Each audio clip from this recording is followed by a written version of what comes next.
இனி வணக்கம் நண்பர்களே, உங்களோடு ஒரு நிமிடம். குழந்தைகளை அடிக்கலாமா? அடிக்கலாம். எப்போ?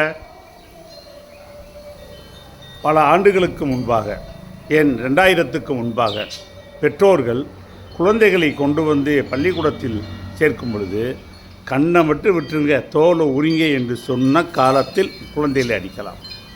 ஏன் குழந்தைகளை அடித்தார்கள்? ஒரு விஷயத்தை புரிய வைப்பதற்காக. திரும்ப அந்த குழந்தை அது புரியும் வரை, அது புரிந்து நடக்கும் வரை அந்த செயலை செய்வதற்காக குழந்தையை அடித்து திருத்தினார்கள் அப்பொழுது. ஆனால் இப்பொழுது பெற்றோர்களே குழந்தைகளை தன்னுடைய உறவினர்கள் யாராவது அடித்தால் கூட அவர்களுக்கு கோபம் வந்து வருகிறது. இது காலம் மாறிவிட்டது. ஆனால் அதே குழந்தைகளை நாம் எப்படி ஒரு செயலை இதுதான் செய்ய வேண்டும் என்று எப்படி நம்முடைய பழக்கப்படுத்துவது? அந்த குழந்தைகளுக்கு புரியும்படியான அந்த சொல்லை, அந்த செயலை செய்வதற்கு நாம் நம்மை மாற்றிக்கொள்ள வேண்டும், நாம் பயிற்சி எடுத்துக்கொள்ள வேண்டும்.